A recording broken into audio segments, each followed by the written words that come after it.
De tout temps, les hommes et les femmes, surtout les hommes d'ailleurs, ont cherché à améliorer leur performance sexuelle. Filtres, élixirs, baumes, potions, poudres, repas ont été mis au point pour satisfaire l'envie de faire l'amour. Mais alors, ce qu'on appelle les aphrodisiaques, est-ce que ça marche? En tout cas, que vous le vouliez ou non, ça vous regarde.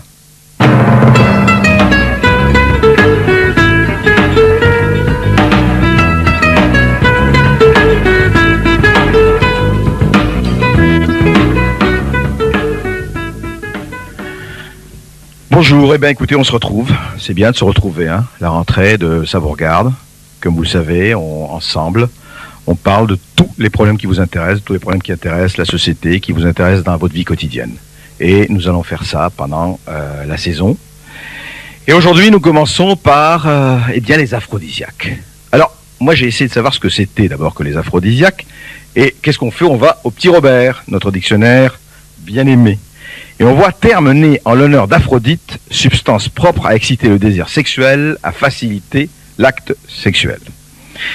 Alors voilà, il y a ici un certain nombre de substances qui, paraît-il, facilitent l'acte sexuel. Je peux vous dire, je ne connais pas, mais nous avons quelques experts que nous avons réunis ici qui vont essayer de nous dire ce que c'est que tout ça, parce que il y a des herbes, il y a des cocktails, il y a des confitures, il y a un peu de tout, il y a même des pilules. Alors Véronique Villemin, est-ce que vous pouvez par exemple nous dire ce que c'est que... Alors je vais commencer par quelque chose qui ressemble un peu à une mouche. C'est ce papier blanc, on dirait une mouche écrasée. C'est quoi ça? C'est une mouche, ça s'appelle la mouche cantharide. Ça a d'autres noms, la mouche de Milan et la mouche espagnole. Et son nom savant est Lita vesicatoria.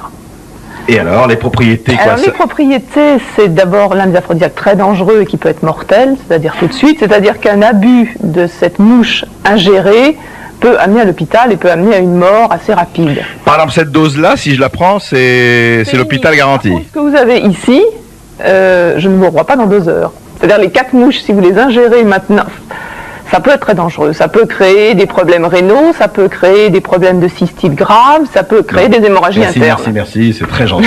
On peut continuer. Je repasserai, oui, c'est ça, c'est tout à fait charmant. Mais alors, il y a quand même d'autres choses, oui. Ça peut être très efficace. Un peu de dido, ça peut être efficace. Ça peut être très efficace. D'accord.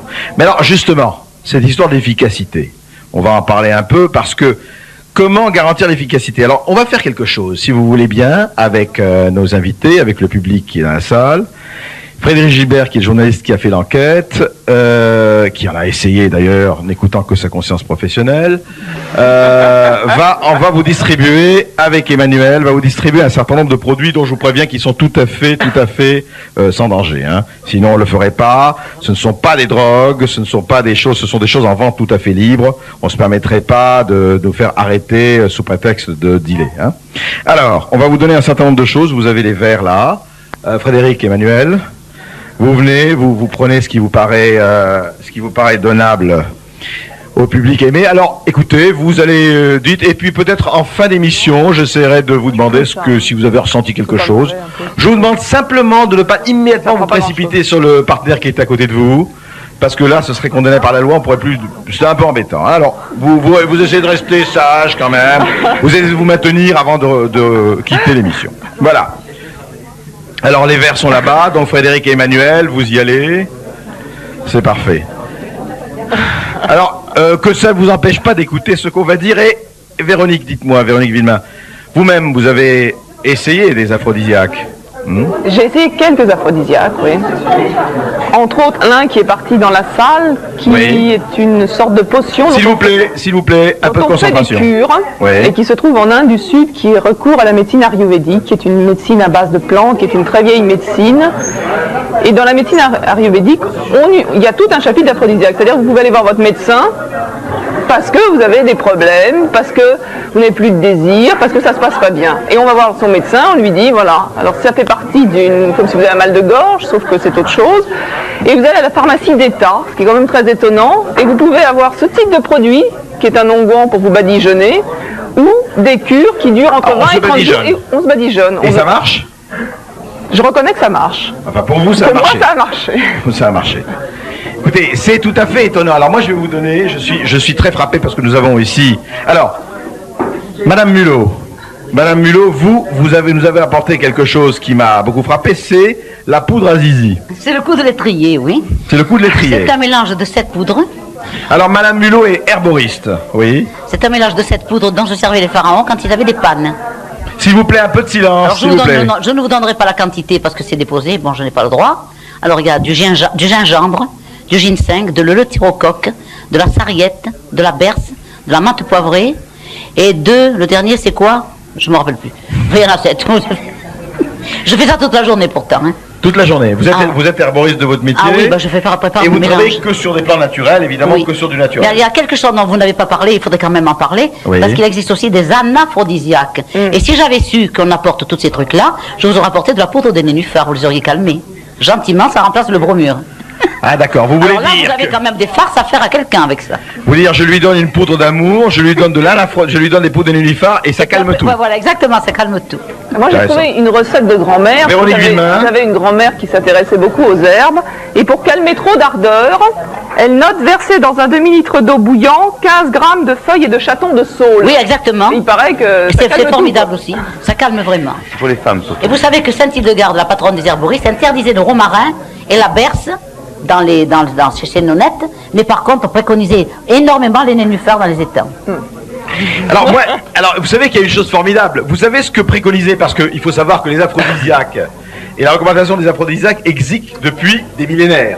Depuis les Romains, Aphrodite, déesse de l'amour, d'ailleurs aphrodisiaque vient d'Aphrodite, devenue Vénus, les Égyptiens. Et alors, ce que j'adore, c'est que Carlo Lancilotti, médecin chimiste italien en 1679, cité par Piero Camporesi dans son excellent Les Baumes de l'amour, chez Hachette. À ce propos, je fais une incidente. On vous parle de livres, on vous parle d'associations, on vous parle d'adresses.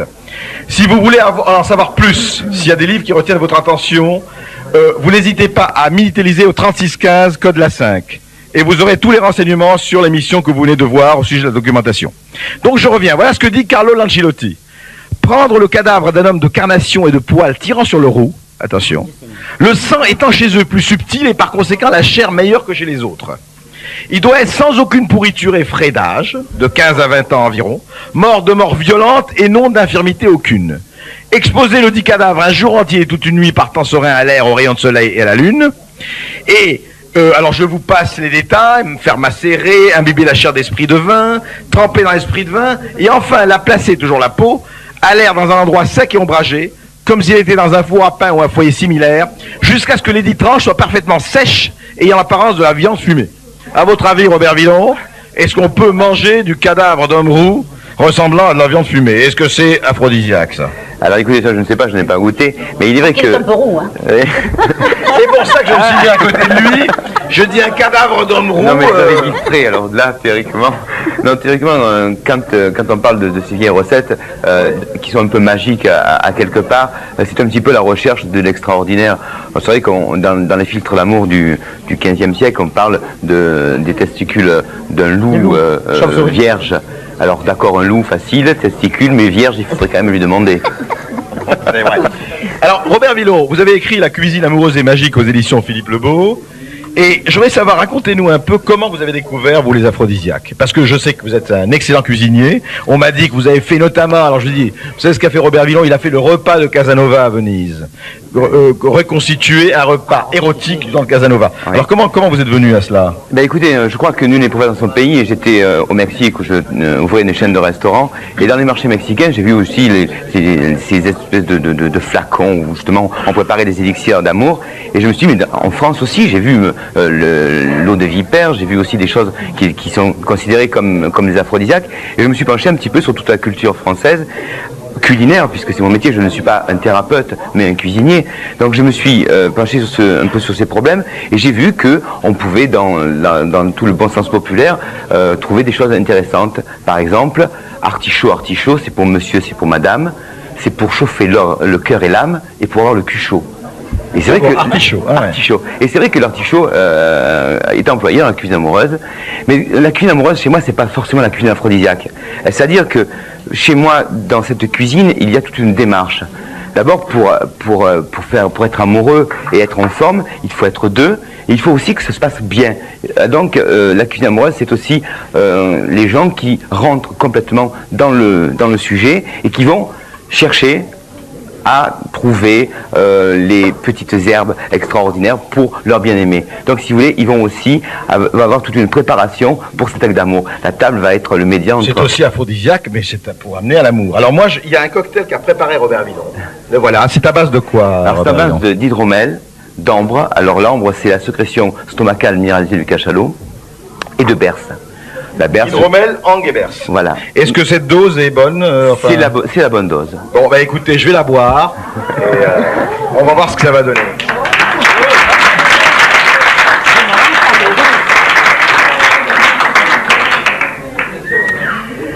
Est-ce que je peux venir vous voir? Dites-moi. Alors très franchement, je sais que vous avez amené aussi un certain nombre de produits qui sont ici. Très sincèrement, est-ce que ça marche ou est-ce simplement dans la tête? Écoutez, à en croire les amis auxquels j'en ai donné, ça marche. Parce que vous n'en avez pas pris. Allons, parlez-nous de vous. Est-ce que ça marche pour vous? Non, parce que les produits que j'ai amenés, en fait, je veux dire, sont plutôt pour les hommes, parce qu'en fait, ayant un effet vasodilatateur... Et alors, vos amis, enfin, ou les gens à qui vous avez donné ça, sont plutôt satisfaits? Tout à fait, je veux dire, j'ai une grande demande. Donc ça marche. Véronique Villemain? Ça marche, oui. Ça marche. Alors, est-ce que ça marche physiquement ou dans la tête? Ça, c'est un autre, c'est à savoir. Je crois qu'il y a distingué le côté physique, c'est-à-dire est-ce qu'il se passe quelque chose physiquement, ou est-ce que ça met dans un autre état et un état de désir? Je crois qu'il y a deux choses vraiment séparées. Je donne à Robert Villon, parce que c'est ça le problème. Est-ce qu'on se dit pas tout se passe dans la tête, donc j'ai pris quelque chose? Je crois que quand on prépare un plat ou un élixir amoureux, on va mettre dans ce plat ou dans cet élixir des excitants, des stimulants, certes, mais la grande aggravation c'est l'amour, mais je ne crois pas que tout ceci c'est fait pour des gens malades. Je ne crois pas qu'on a l'esprit de soigner, mais passer une vitesse supplémentaire. C'est vrai que personne n'a parlé de maladie là. Non, tout à l'heure on parlait un petit peu des gens qui avaient des problèmes. Qui allaient voir. Là c'est un petit peu pour passer une vitesse supplémentaire. C'est-à-dire on peut dans une soirée consacrer justement à l'amour, du début du repas jusqu'au lit, que tout soit dans une osmose amoureuse.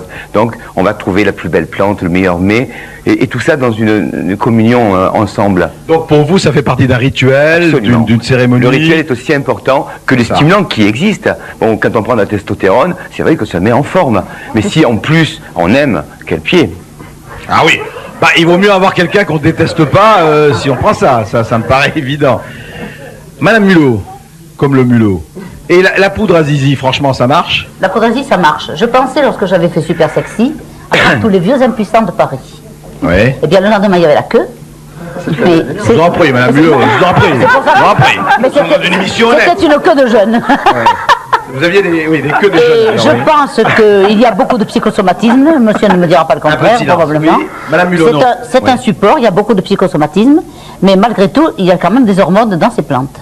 Alors racontez-moi l'histoire du chef d'entreprise qui vous a demandé ça. Il paraît que... ça, alors ça a été terrible. Alors racontez. C'est un jour, j'ai donné à un chef d'entreprise qui était venu me voir en me disant, je pars avec ma petite amie, et moi il faut 10 jours de cure, 10 jours d'affilée. Et il m'a dit, je pars, je fais des paquets de 2 jours, voilà, chacun. Et là, il partait avec sa secrétaire? Il partait avec sa secrétaire pour un week-end, pour une fin de semaine. Je lui donne tout ce qu'il lui faut, et puis le mardi matin, en ouvrant le magasin, je vois arriver une furie, une femme qui m'a dit, Madame, qu'est-ce que vous avez donné à mon mari? Je dis, Madame, je ne vous connais pas, qu'est-ce que j'ai donné? Oui, monsieur, mon mari, c'est monsieur, je ne peux pas dire non. Bien sûr. Qui est venu vous chercher quelque chose, mais depuis avant-hier, depuis samedi, il me poursuit dans la maison, et je ne sais plus que faire. Lui qui n'avait pas de sentiments amoureux, il me court après partout. Mais je dis, mais qu'est-ce... Il me dit, vous devez partir avec sa secrétaire, c'est l'a sûrement contrarié, et il fait passer sa colère sur moi. Je dis, Madame, c'est une drôle de colère qui fait passer. Mais je ne peux pas vous dire ce que je lui ai donné. De toute façon, vous lui donnerez ce petit paquet, ça ira très bien. Je lui ai donné du nénuphar, ça a tout calmé. Mais le monsieur est venu me trouver aussi. Ah bon? Le samedi, il ne travaillait pas, il est venu me trouver, il m'a dit, dites donc, qu'est-ce que vous avez donné à ma femme? Je dis, écoutez, j'ai donné une fois au mari, une fois à la femme, maintenant vous me foutez la paix. Vous avez l'antidote, vous avez le poison, débrouillez-vous entre vous. Et la femme n'a pas voulu prendre aussi de... Si, alors je lui ai donné quand même quelque chose, parce que pour les femmes, c'est de la sauge. Ah d'accord. Pour les femmes, c'est de la sauge. 80 grammes de sauge séchée, que vous ébouillantez avec 1 litre de vin doux. Vous laissez macérer pendant 3 jours, vous passez, et la dame en question doit prendre avant chaque repas un petit verre de ce vin de sauge.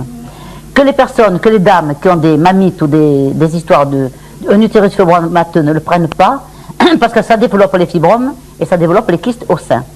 Étant donné les hormones que contiennent... Et non, vous faites pas de la pub là, hein? Non mais attention, moi c'est médical, hein. Donc je préviens les dames qui en prennent. Est-ce que vous avez l'utérus formaté? Est-ce que vous avez des mammites? Si c'est ça, n'en prenez pas. Et sinon, vous devenez des furies sexuelles? Sinon, elles répondent très bien au désir du monsieur s'il a pris la poudre à zizi. Donc le vrai mariage, c'est poudre à zizi plus vin de sauge. Je crois qu'en aucun cas, ça doit être une prothèse. Je crois que c'est parce que bon, là, on est en train de mettre antidose, dose. Non, je crois que c'est la dose qui fait le poison, et donc il faut en prendre quand il faut, et à bon moment surtout. Et ne pas continuer le régime plus de 6 mois. Alors, je vais interroger quelqu'un là, vous le voyez, il est tout souriant comme ça et tout. Ouvrez un peu votre t-shirt là, Francis Mandin, c'est incroyable. Regardez-moi, il vient à la télévision avec Big Boys Club et tout, avec une règle à calculer. Ça, c'est ce qu'on appelle de l'ambition. Alors, Francis Mandin, vous êtes un passionné d'aphrodisiaque, je crois. Je me définis comme un amateur vrai, au premier sens du terme. C'est-à-dire qu'au départ, j'avais monté un petit musée du gadget érotique, un petit peu comme Michel Simon, c'était une petite marotte. Et il y a une dizaine d'années environ, j'ai été pris un petit peu dans un traquenard. Fortuitement, j'étais amené lors d'un voyage aux Antilles où j'étais accompagné d'un groupe de musiciens antillais qui ont donc une réputation de chaud lapin et qui, sans me prévenir, m'avaient collé une furieuse décoction dans mon punch planteur d'un mélange qu'ils appellent le cric à Bengala. Alors, le cric à Bengala, c'est une décoction, peut-être un petit peu d'une composition similaire au cocktail que vous avez absorbé, mon cher André, et qui s'est avéré être un mélange redoutablement détonnant de noix de cola, de bois à bander, plus 2-3 autres ingrédients. Alors, moi, j'étais absolument pas au courant. J'étais donc en maillot de bain près de la piscine, et évidemment, il guettait les conséquences qui n'ont pas tardé à se faire sentir par une très forte turgescence. Alors je me demandais un petit peu ce qui m'arrivait, n'étant même pas au courant de mon état, qui a persisté pendant... Avant, vous ne voyez pas là. Quand vous n'êtes pas au courant. Absolument. Enfin, vous apercevez de rien. Il se passe quelque chose. Là, périscope à l'horizon. Absolument. D'habitude, en général, c'est ce qui se produit au réveil. Donc une turgescence extrêmement marquée et extrêmement persistante. Ça dure combien de temps ça dure? Oh, ça dure. Il m'avait donné une bonne dose. Ça a duré bien la journée. La journée complète. D'accord. Ce qui finit par être inquiétant, parce que j'ai su que ça peut aussi provoquer des nécroses par la suite. Et à cette occasion, je me suis intéressé à la chose en disant pourquoi pas tester systématiquement un peu tout ce qui se trouve sur le marché en étant quand même un petit peu... 375 jours par an, ce serait bien ça. Ah, ça m'a pris 10 ans quand même pour en faire le tour. 10 ans. Voilà, et il y a quand même des substances que j'évite, parce que comme on disait tout à l'heure, il y a les aphrodisiaques et les aphrodisiaques. Qu'il ne faut pas confondre et qui sont des drogues et qui sont vendues sous forme d'aphrodisiaques. Qu'est-ce que vous recommandez? On ne va pas parler des drogues, bien sûr, mais qu'est-ce que vous recommandez en tant qu'expert visiblement compétent sur ce domaine? Il y a quand même un petit tiercé gagnant qui tourne autour de la noix de cola, de la yohimbine et du bois bandé, pour ce qui est des effets purement mécaniques. Parce que je pense qu'il est en effet tout à fait utile de préciser qu'il y a 2 catégories d'aphrodisiaques. Ceux pour les messieurs qui ont des effets tout à fait quantifiables, j'ose dire, et d'autres qui ont des aspects plutôt psychosomatiques. D'accord, où tout se passe dans la tête. Ça. Absolument. D'accord. Alors, Jacques Weinberg, vous êtes sexologue, on va parler aussi de ce que vous êtes en train de mettre au point, mais quelle est la proportion, j'ai posé un peu la question, on a parlé, quelle est la proportion, je dirais, de psychosomatique, ce qui se passe dans la tête, et de purement physique ou mécanique? Ou est-ce que c'est un mélange dans les produits que nous avons vus ici, notamment? C'est-à-dire que le chiffre que l'on donne entre nous pour évaluer un petit peu l'efficacité effectivement d'un produit, oscille toujours autour de 50%. C'est-à-dire que dans l'efficacité... Vous avancez pas, hein, 50%. Non, c'est vrai. Ça. C'est vraiment une fois sur deux pour 50% de. Ça marche. Ça va marcher, et ça va marcher même avec de l'eau. Ça va marcher avec n'importe quoi. Mais sans doute au moins une fois sur deux. Alors c'est beaucoup quand même 50%, parce qu'on sait très bien que l'effet placebo, parce que c'est le nom dans notre jargon. Alors l'effet placebo expliqué l'effet placebo, c'est cela, c'est-à-dire c'est l'effet thérapeutique, c'est l'effet attendu à l'absorption d'un médicament, alors même qu'il n'y a pas de médicament. Donc tout se passe dans la tête. Absolument dans la tête. Et cet effet placebo intervient dans des maladies graves, ce qui est tout à fait stupéfiant, étonnant, et va intervenir naturellement dans la sexualité. Mais au moins pour 50 à 60%, ce qui est quand même énorme. Mais comme on le dit très bien ici, ce qui compte, c'est surtout ce que l'on attend et l'ambiance dans laquelle on absorbe le produit. Il est clair que si tout ce que l'on présente, les uns et les autres, est pris à la sauvette, est pris dans un mauvais climat psychologique, est pris face à effectivement des partenaires qui ne jouent pas le jeu, au contraire qui vous détestent, il est clair qu'on diminue les chances de réussite. Ouais. Oui, évidemment. Oui, non, mais si on est après de divorcer et on prend de la yohimbine, c'est pas ça qui va arranger les choses. Je crois que ce qu'il faut bien expliquer en somme, c'est qu'il y a 2 types de produits. Il y aura les produits qu'on a dit, on a un petit peu soupçonné la chose en parlant de produits dangereux. Je crois qu'il faut, vis-à-vis de la sexualité, se placer exactement comme on se place vis-à-vis du sport. C'est-à-dire qu'il y a les produits qui vont être de véritables doping, le dopage sexuel qui dépasse les possibilités de quelqu'un et qui sont toujours des Vous voulez dire, solutions dangereuses. en fait, il y a les marathoniens, il y a les 100 mètres, quoi. Voilà, c'est-à-dire que ça dépend aussi comment on envisage le secours que peut apporter des produits à ingérer ou à s'appliquer sur le corps. Il y a Carl Lewis et Yannick Noah. Il y a des produits qui vont être dangereux parce qu'ils vont peut-être autoriser un dépassement anormal des possibilités physiques de quelqu'un, d'un homme ou d'une femme, et puis il y a les produits qui vont aménager, qui vont optimiser, qui vont rendre plus agréable, et en tout cas qui vont rendre meilleures des performances déjà naturelles pour la personne en question. Alors justement, je voudrais donner un témoignage ici, c'est donc de notre collaborateur Frédéric Gilbert. Vous voyez sa mine un peu fatiguée, c'est parce que pendant 15 jours, il s'est livré vraiment à un examen extrêmement scientifique et extrêmement approfondi, je dirais, des divers aphrodisiaques en vente libre, je m'empresse de le préciser. Alors Frédéric, est-ce qu'il y en a qui ont vraiment marché? J'en ai essayé 6 ou 7, j'en ai fait essayer aussi, et bon, tout le monde m'avait dit de toute façon, tout ce qu'on trouve en sex shop, parce que tout ça, ça a été acheté en sex shop, tout ce qu'on trouve en sex shop, ça ne marche pas. Alors bon, j'en ai essayé, c'est vrai que pour la plupart, l'effet n'est pas très significatif, mais malgré tout, il y en a un qui a eu une conséquence étonnante. C'est-à-dire, c'est un truc que j'ai gardé d'ailleurs parce que je vais quand même pas le distribuer à n'importe qui. Ça s'appelle le Liebestrupfen. Moi, je parle pas l'allemand. Mais c'est un produit allemand encore. Comme d'habitude, les Mercedes, toujours pareil. L'invasion allemande. Alors, ce qui est drôle, c'est qu'on l'achète, il y a aucune notice en français. Donc déjà, on sait pas comment il faut le prendre. Oui, c'est vrai que c'est entièrement en allemand, donc on va pas lui faire de la pub, mais il paraît. Alors, ça marche, ça. J'ai fait ce qu'on appelle une expérience en simple aveugle, c'est-à-dire que j'en ai mis un petit peu dans un verre que je donnais à une compagne que je connais bien, et puis je lui ai rien dit. Et j'ai attendu. Et puis sans lui dire, rien du tout. Sans le lui dire. Et le résultat était totalement étonnant. C'est-à-dire, c'est devenu une furie. Elle qui est plutôt sympathique, calme et aimante. Elle s'est mise à me mordre, à me griffer, à crier, enfin, de façon totalement hallucinante. Alors je me suis dit, tiens, c'est quand même curieux. Et j'en ai donné également à d'autres amis qui ont essayé, pas avec moi cette fois-ci, parce que quand même, faut pas, je vais faire exagérer quand même. Faut pas exagérer. Et tous m'ont dit la même chose. C'est-à-dire que tous ont eu le même résultat, que ce soit pour un homme ou pour une femme. Et j'en ai parlé un petit peu avec Jacques Benberg. Il m'a dit, ça ne m'étonne pas du tout, puisqu'il y a du Murat Puama dedans. Alors bon, moi je savais pas ce que c'était, et lui il n'a pas été sûr. Du Murat Puama. Alors c'est quoi le Murat Puama, Jacques Benberg? Non, le Murat Puama est le nom portugais d'une plante sur laquelle, effectivement, on en parlera peut-être un peu tout à l'heure, nous travaillons à l'Institut de sexologie depuis 5 ans, qui est une plante qui pousse au Brésil et qui a depuis des décennies, des siècles, fait effectivement bon ménage avec ce type d'aspiration chez les Indiens. Oui, parce que là, visiblement, c'est pas seulement psychologique, puisque la personne n'était pas au courant qu'elle prenait. Donc ça, je dois dire vraiment, Frédéric, vous prenez des risques là. Avec les autres, il prend beaucoup de risques, lui. Pour vous, André. Merci, Frédéric, merci. Alors, je vais savoir si ça va bien. Ça va, monsieur, vous en avez pris, monsieur? Non. Qu'est-ce que vous pensez, vous, des aphrodisiaques? Vous trouvez que c'est une bonne chose d'en prendre ou c'est pas la peine? Qu'est-ce que vous en pensez? En principe, oui. Ça dépend de l'âge de la personne. Pourquoi ça dépend de l'âge? Ça joue, là. Ça joue? Ça joue, oui. Lorsqu'on est en bonne santé, c'est agréable. Mais lorsqu'on vieillit, ça diminue. Peut-être ça compense l'équivalent. D'accord. Et vous, monsieur? Ça dépend peut-être de sa compagne. Pour le moment, j'en ai pas trop besoin. Oui. Non, on est mariés. Oui. Ah, vous êtes mariés? Oui. Mais bon, pour le moment, vous n'avez pas besoin? J'ai pas besoin, mais pourquoi pas un petit peu quand même. Ça peut donner peut-être un peu. Non, mais si ça peut, sans que vous en ayez besoin, si ça peut enrichir peut-être, si ça peut vous donner un peu d'émotion supplémentaire, non? Vous n'êtes pas con? Un petit peu d'alcool, un petit peu, peut pas aussi donner un peu ce genre de choses aussi. À dose limitée, hein. Alors je me retourne vers les experts. Est-ce que l'alcool, effectivement, ou le vin ne peut pas donner le même effet? La nuit, l'alcool est complice de la fête. Je veux dire que c'est toute une ambiance. L'alcool est aussi fait partie de nos aphrodisiaques les plus.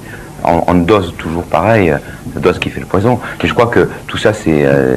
Mais la démarche est importante, c'est de dire tout va bien, mais allons encore plus loin. Je veux dire, c'est un jeu érotique à quelque part intéressant. Oui, parce qu'il faut bien faire comprendre qu'il ne s'agit pas ici de médicaments pour guérir des malades.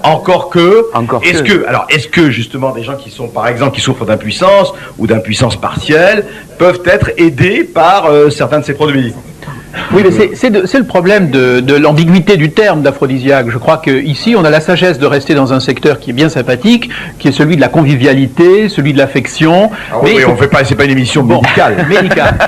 Mais on est bien amené quand même à évoquer cette question-là, ne serait-ce que par, j'allais dire, ma présence et nos recherches, car au fond, il y a quand même un nombre considérable de personnes qui ont besoin d'un soutien de ce type, et on sait bien que là, il y a très très peu de solutions de type pharmaceutique. C'est d'ailleurs à cet égard qu'on a donc créé ce fameux Testor.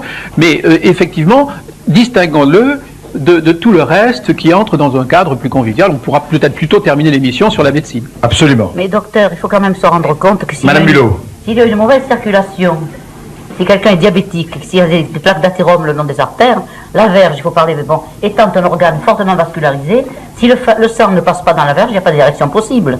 Oui, mais là on entrerait, je pense que c'est plutôt dans un second temps qu'il faut évoquer tout cela. On entrerait dans des détails qui ne sont pas faciles et c'est peut-être pas ça qui permettra au sang de le problème étant que nous ne connaissons pas totalement cette physiologie et que le mécanisme on ne le connaît pas encore très bien. On ne le connaît pas très bien. On sait comment il marche, effectivement. Pourquoi. Je voulais savoir, je sais que, écoutez, alors là je demande aux garçons, hein. Alors soyez très francs, est-ce que certains d'entre vous sont allés déjà dans les sex shops et acheter des produits? Quoi? C'est vrai, non? Personne? Franchement, là, je demande pas aux filles parce que je sais que les filles vont pas, mais les garçons. Ça fait aucun effet. Ça fait aucun effet? Qu'est-ce que vous avez pris, vous? J'ai rien pris, mais je prends pas parce que ça fait aucun effet, c'est tout. Ah, vous croyez que ça fait aucun effet? Aucun effet. Tout ce qu'ils vendent dans les sex shops, ça fait aucun effet. Ils pensent que tout ce qu'on vend dans les sex shops, ça ne fait aucun effet ou strictement aucun effet. Alors, mais vous avez entendu Frédéric Gilbert, lui, vous voyez, il est allé dans un sex shop, il a pris du mois à Pohama, ça l'a transformé. Je vous assure que le jour où il est revenu, il était griffé complètement, il était battu, enfin c'était terrible. Chère madame, qu'est-ce que vous en pensez? Parce que je vois que vous parlez beaucoup, qu'est-ce que vous en pensez, vous, madame? Non, mais je pense que son produit à lui, c'est pas tellement positif. Si elle devient une furie, la fille, c'est... C'est agréable, non? Oh, ah bon, vous n'aimeriez pas avoir un homme qui soit une furie auprès de vous? avec des griffes et tout, non? Ah bah ouais. C'est une tendre. Des griffes, tout ça. Donc vous, ça vous intéresse pas, par exemple, d'essayer un jour un produit comme ça, non? Mais vous savez, de l'alcool, déjà, je plane. Il me faut pas grand-chose. Ça, c'est la civilisation de l'alcool, hein. Il y a Véronique Villemin, un oui. élément dont on n'a pas du tout parlé, qui est fortement utilisé en Asie, c'est qu'on éveille tous les sens, pas uniquement ce qu'on ingère. C'est-à-dire que, par exemple, tout ce qui est l'odorat, tout ce qui peut être l'encens et différents produits et tous les parfums, c'est quelque chose qui peut être très aphrodisiaque. Et si on touche aux 5 sens, que ça soit la vue par des scènes érotiques, que ça soit la musique, et je pense qu'en touchant aux 5 sens, on ne peut que créer le désir et l'éveil, mais pas uniquement en ingérant des choses. Oui, c'est pas les tiroirs, c'est pas une chose précise, bien sûr. Bien sûr. Et les parfums sont dans la cuisine amoureuse. Robert Villon. Dans la cuisine amoureuse de Magique, je parle justement de tout un petit peu l'après, puisque la mise de table va être importante, la musique qu'on va écouter va être importante, les vins choisis, l'harmonie est importante. Donc l'odeur fait partie complètement de l'amour, absolument. Et c'est vrai que ce n'est pas forcément... Moi, ce qui ne me plaît pas dans ce côté aphrodisiaque, c'est le côté médicamenteux. C'est la pilule qu'on prend pour pouvoir y arriver. Je trouve ça d'une tristesse épouvantable. Alors que tout ça, pour moi, ça ne peut être qu'un soir de fête et que ce soit une explosion de joie. Mais vous n'êtes pas contre si ça peut ajouter, si disons un de ces produits peut ajouter au rythme? Dans la nourriture un petit peu magique et amoureuse que je préconise, il y rentre tous ces éléments. Alors c'est pas du hard, c'est pas de la corne des rhinocéros, c'est pas des choses épouvantables, mais ce sont des choses toutes naturelles qu'on retrouve dans nos campagnes. La sarriette, l'herbe des satyres est une chose merveilleuse. Alors je vous demandais, Robert Villon, si nos téléspectateurs appellent en disant est-ce que Robert Villon pourrait nous faire une cuisine érotique, est-ce que vous seriez d'accord? Oui, naturellement, oui. C'est un plaisir pour moi. Et si vous voulez, la démarche de la cuisine amoureuse, c'est plutôt lui ou elle qui se font plaisir en plus avec le rituel de la table. Mais pourquoi pas faire une grande fête où tout le monde mangerait... Je veux dire, une cuisine amoureuse pour un comité d'entreprise. Par exemple. Vous n'avez pas pensé ouvrir un restaurant, une cuisine amoureuse? Que ça serait...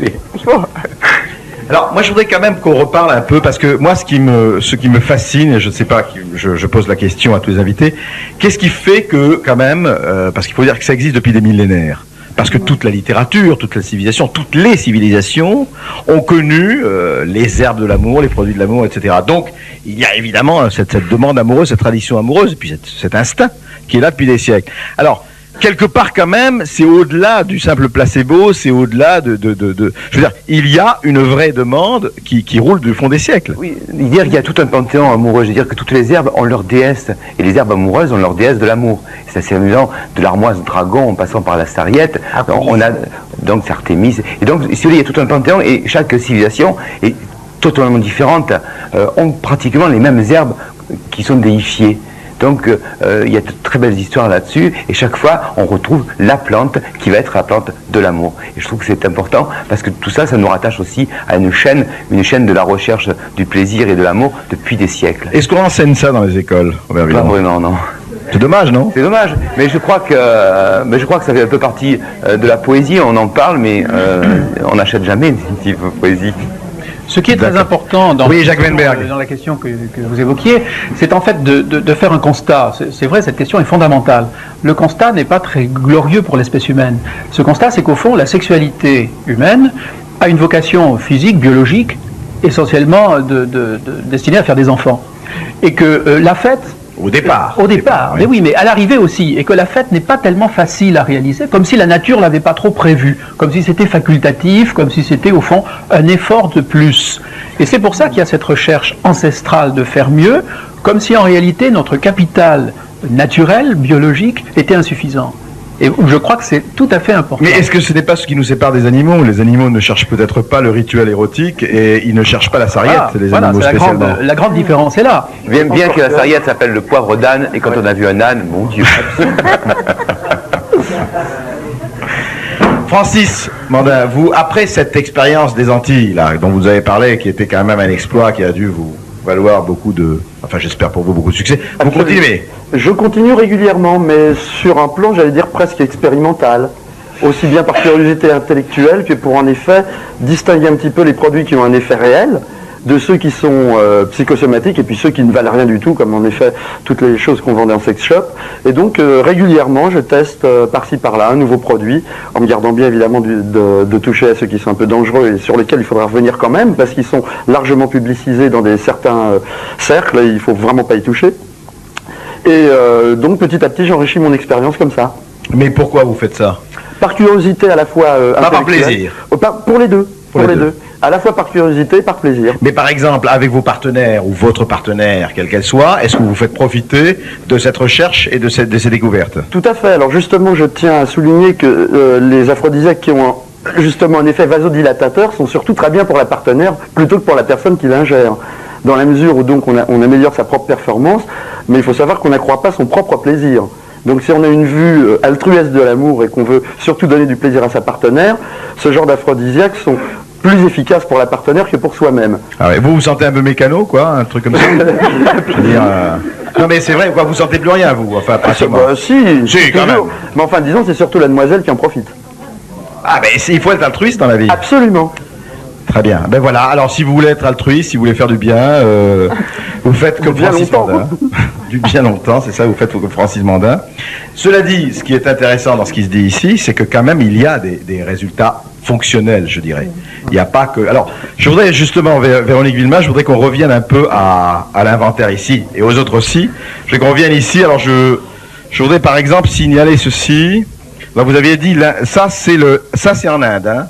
Ça vient du Kerala, qui est un État en Inde du Sud et qui se réfère à ce qu'on appelle la médecine ayurvédique, qui est une médecine à base de plantes, à base de minéraux et à base d'extraits d'animaux. Et cette médecine est très très vieille et il y a 8 chapitres dans la médecine ayurvédique et l'un des chapitres est concerné exclusivement aux aphrodisiaques. Et sur le plaisir et sur les aphrodisiaques, il y a les tantras, il y a ne serait-ce que dans les textes sacrés, on retrouve la médecine ayurvédique. Alors là, il y a une petite enveloppe, c'est quoi ça ? Je vois, c'est écrit du maté pampero, c'est ça ? Maté pampero, vous savez ce que c'est ? Maté pampero, je vais m'adresser à la personne qui l'a ramené. Alors écoutez, on va en parler à la personne qui va amener. Ce que je voulais vous demander, et vous dire d'ailleurs, c'est que si vous voulez participer à l'émission Ça vous regarde, vous téléphonez au 42 32 32 32 et vous laissez votre nom et adresse, et évidemment, on vous enverra une invitation et ainsi que le programme des enregistrements. Parce que vous voyez, le public ici participe à tous les points de vue. Et on se retrouve tout de suite après une petite pause, parce qu'il faut que Francis Mandin se repose, et Frédéric Gilbert aussi. À tout de suite.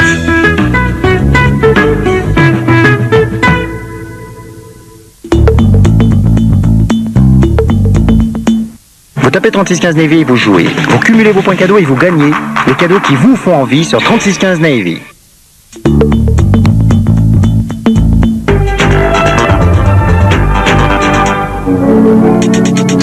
Je les ai trouvés. C'est vrai? Il sait déjà que je vous ai trouvé, vous et Brian. Empêchez-le de me faire du mal. J'ai fait une erreur. Le garçon que j'ai vu n'est pas Brian. On a payé pour retrouver une femme et son fils. Ne bougez pas. Son enquête le mène à Palm Springs, un univers aseptisé où le bonheur est une obligation. Où est-ce que tu étais cette nuit-là? Mais sous le vernis de luxe, de calme et de notoriété, il découvre la brutalité. Ce soir, 20h50, Mort en eau trouble, les dessous chics du crime.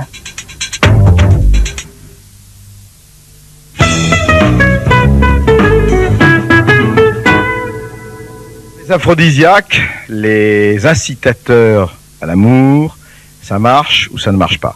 Bon, on a fait une petite expérience, comme vous savez, en début d'émission, on a distribué un certain nombre de produits. Évidemment, nul n'avait la prétention que ça donne ceci des effets, mais je vais quand même demander aux gens qui en ont ingurgité, savoir si ça leur fait quelque chose, monsieur. Ben, moi, personnellement, je suis un petit peu mou, là, je me sens un peu mou, et puis j'ai l'impression qu'il y a de l'alcool. Donc, j'aimerais poser la question si à base d'aphrodisiaque, il y a uniquement de l'alcool à chaque fois, quoi. Parce que ça me fait un petit peu l'effet de l'alcool, c'est-à-dire, je me sens mou, et je pourrais dire aussi aux filles de partir du château, là, parce que, franchement, je me sens un peu, je me sens bien, d'ailleurs. Très bien, d'ailleurs. Voilà, alors voilà une nouvelle chose, les aphrodisiaques qui rendent mou. Intéressant. Alors, non, alors je voulais savoir en fait, si vous voulez, s'il n'y a pas aussi, quand même, on parle beaucoup des aphrodisiaques, est-ce que vous vous rappelez, à vos souhaits, oui, s'il n'y a pas par exemple des campagnes de publicité un peu malveillantes, vous vous rappelez qu'il y avait eu on avait vanté les vertus érotiques d'une bière. Il y avait eu, il y a 3 ou 4 ans, je crois, on avait lancé une bière en prétendant qu'elle avait des effets érotiques énormes. Robert Villon. Bah, théoriquement, c'était difficile parce que le houblon, justement, est un aphrodisiaque. Et donc, le houblon est anti-anaphrodisiaque. C'est ça. Et théoriquement, ça devrait faire l'effet contraire. Donc, la bière, c'est pas vraiment conseillé. Je crois que c'est pas le genre de truc. Moi, je préfère un petit Sancerre. Petit Sancerre rouge ou blanc? Blanc. D'accord.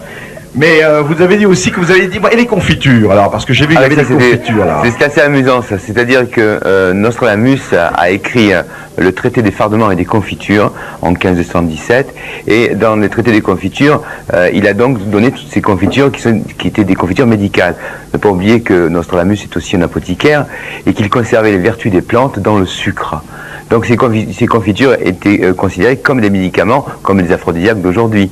Donc j'ai pris quelques confitures chaudes qui chauffent matrice et je les ai mis au goût du jour. Et là, tout à l'heure, vous avez goûté une des confitures de Nostradamus qui est faite avec de la berce et de la laitue montée et de l'ambre aussi, et qui est assez fabuleuse. Est-ce qu'il y en a qui ont goûté les confitures là? Qui en a goûté? Et alors, est-ce que c'est bon? Attendez, on va demander. Comme ça, qu'est-ce que vous avez fait comme effet? Ben, à vrai dire, ça n'a rien fait. Non.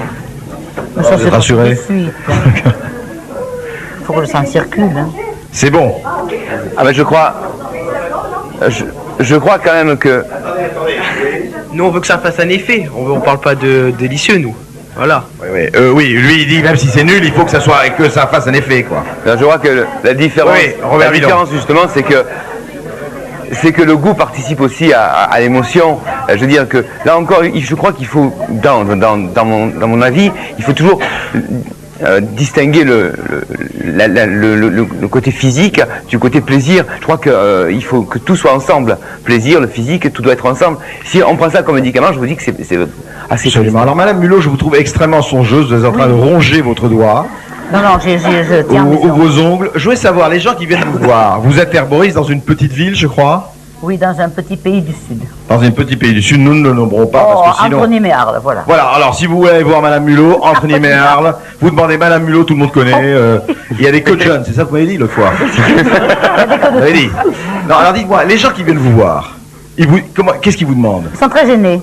Ils sont gênés? D'abord, je viens pas pour moi, je viens pour mon voisin. Ou c'est une dame qui dit je viens pour ma voisine parce qu'elle n'a pas osé venir. C'est pas vrai du tout.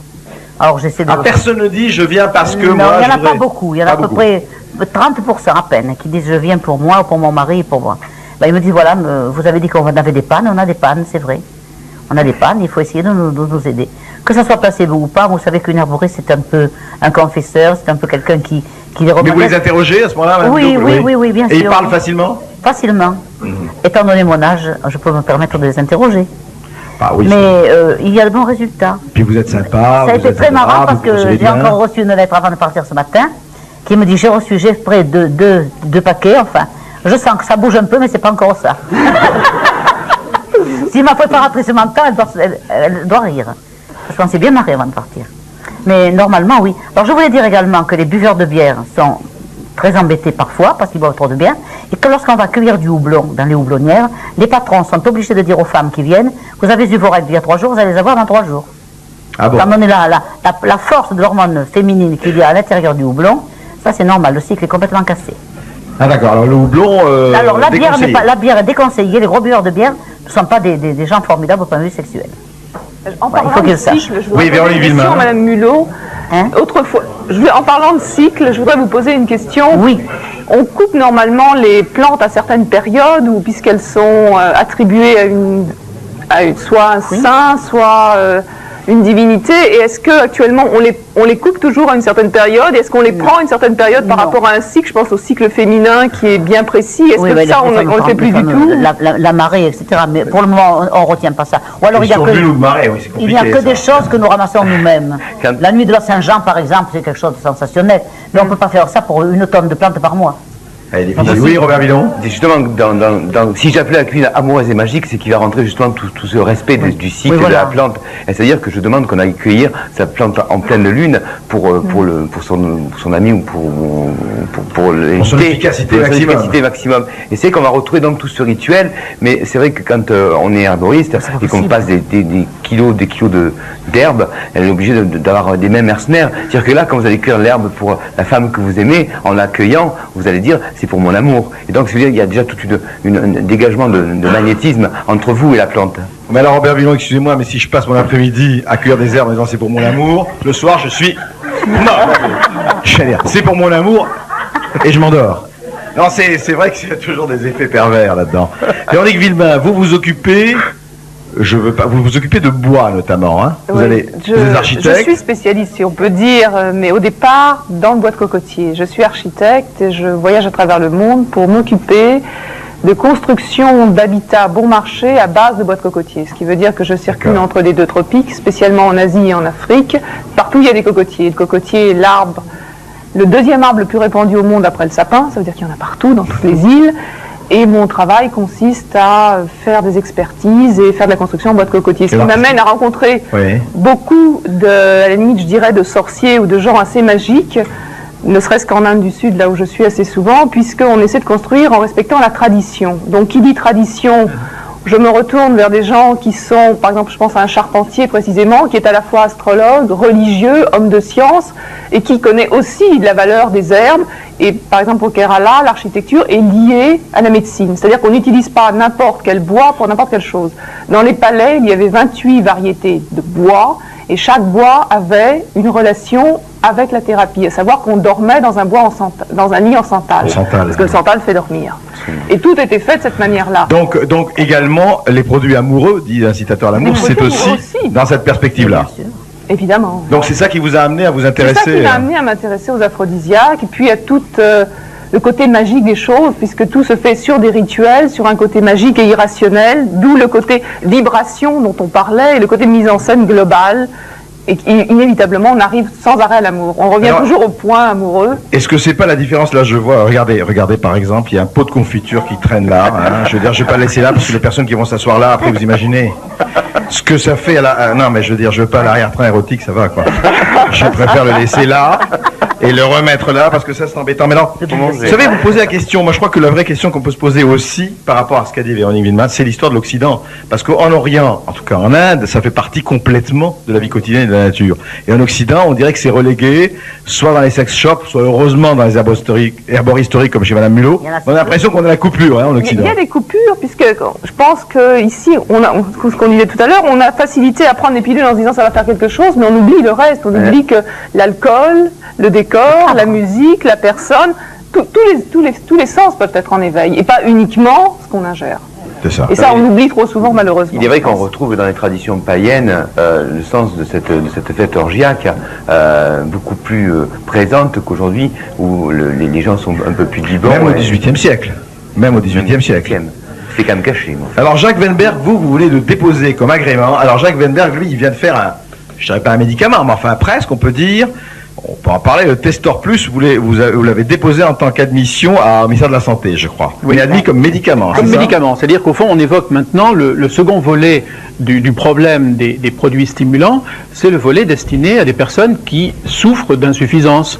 Et c'est vrai que pour les médecins, là, même sans entrer dans des détails très, très complexes, pour les médecins, c'est un problème quotidien, car au fond, les insuffisances dans ce domaine, je l'ai fait soupçonner tout à l'heure, c'est quand même extrêmement banal, et c'est pas toujours dans des registres très complexes. Alors, il y a effectivement aujourd'hui un grand handicap auquel on ne s'attend pas, c'est que nous ne savons très peu de choses sur la physiologie sexuelle. Et c'est ce qui explique aussi en dehors... C'est intéressant, hein, après 5000 ans, on sait toujours pas grand-chose. On sait très peu de choses. Ah oui. Et on sait comment ça marche déjà. Si, on ne sait pas vraiment complètement. Et alors, si on ajoute à cela effectivement la pudeur et les censures que vous avez évoquées à l'instant, on comprend bien qu'au niveau de la pharmacie, il y a très peu de produits. Alors nous revenons au fond, ce qui nous lie ici, très justement tous, c'est-à-dire au fond à la tradition et au respect de ce que les anciens, nos prédécesseurs ont découvert. Et je veux pour preuve une petite anecdote amusante concernant donc cette plante brésilienne que nous étudions et qui est la partie essentielle du Testor, c'est quand même de rappeler combien tout est lié, y compris l'identification des plantes. Je veux dire par là que le Murapuama a une racine tout à fait étonnante. Intéressant. C'est ça le Murapuama qui a fait tant d'effets à la campagne de Frédéric Gilbert, par exemple, et d'autres. Ce mimétisme des plantes qui a porté bonheur. Je sais que le prochain avion pour le Brésil, c'est que demain matin. Alors, on se calme. Ce mimétisme n'a pas pu, effectivement, entre l'érection, bien sûr, et l'allure de la racine, n'a pas pu ne pas intéresser les Indiens. Mais ça a aussi intéressé les Asiatiques avec la corne de rhinocéros. La théorie des serratures paracèles. La théorie des serratures. Voilà. Alors, c'est tout à fait amusant que de tout temps, les gens... Donc, les produits, c'est à base de cette racine-là. Voilà. C'est à base de cette racine qui est un arbre, un petit arbuste qui pousse en Amazonie. Vous l'avez testé sur combien de personnes là déjà? 20 000 à peu près. Combien? 20 000. Ah, 20 000. Oui, c'est pas mal. Et les résultats? Le travail. Le travail. Ça sur vous? Oui. Ça peut servir, oui. Ce n'est pas radioactif. Non mais laissez-le là, on va vous le récupérer. Laissez-le là un peu. Allez, ne cachez pas. Eh bien voilà. Les résultats, ça dépend toujours de ce que l'on en attend. Quand il s'agit dans notre domaine de restaurer un tant soit peu des facultés défaillantes, on peut globalement s'attendre à 60-65% de bons résultats, ce qui n'ajoute que 10% à l'effet placebo. À l'effet placebo, absolument. Voilà, donc nous sommes très modestes, mais je crois assez justes dans notre appréciation. Donc, c'est quelque chose, voilà, le Testor Plus pour ceux qui veulent tester. Ce qui serait dans l'avenir, donc, pour la première fois. En fait, ce qui est tout à fait intéressant dans tout ce que vous dites, c'est d'abord que tout doit correspondre, comme vous dites. Il y a tous les sens qui doivent être en éveil. Il y a un accompagnement. Il ne faut pas croire qu'il y a des choses mécaniques, sauf pour Francis Mandin, mais dans certaines circonstances. Oui, partiellement. Mais je sais que vous êtes romantique, Francis. En fait, vous rire, qui est un très puissant aphrodisiaque aussi. Vous, c'est Love Story, franchement. Quasiment. Absolument, Rabelais. Et dites-moi, Madame Mulot, est-ce que quand on entre dans votre herboristerie, si des gens vous demandent, disons, je dis pas par tonne, n'exagérons rien, mais par kilo de vos produits, est-ce que vous leur dites attention? Je leur dis, je ne suis pas grossiste, je suis détaillé. Très bien. C'est très vrai. Donc vous les amenez à une saine mesure des choses. Voilà, exactement, absolument. Très très bien. Et Robert Villon, on vous retient de toute façon pour la cuisine amoureuse. En tout cas, ça c'est sûr qu'on va s'organiser quelque chose. On vous dira tout. Je voudrais faire une mise au point. Vous voyez, en 90 émissions la saison dernière, nous n'avons aucune mise au point à faire. Je la fais. C'est auprès de la société France Déchets que nous avions injustement mis en cause dans une émission précédente. C'était le 28 mai dernier. Nous avons fait une émission consacrée aux déchets toxiques et nous avions dit que la société France Déchets était gestionnaire de la décharge de Montchanin de sinistre mémoire. C'est tout à fait erroné. France Déchets n'a rien à voir avec Montchanin et nous lui en donnons l'acte bien volontiers. Maintenant, nous avons des sujets que nous préparons et nous comptons sur vous pour nous envoyer vos témoignages. Nous préparons des sujets sur le sadomasochisme, sur les déçus du communisme, c'est pas du tout les mêmes, et sur le travail au noir.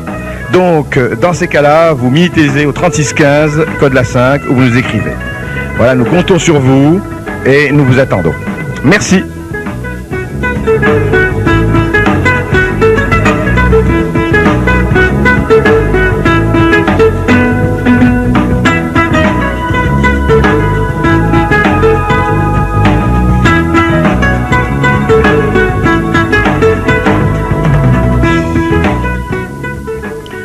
Alors demain, les naturistes. Vice ou vertu?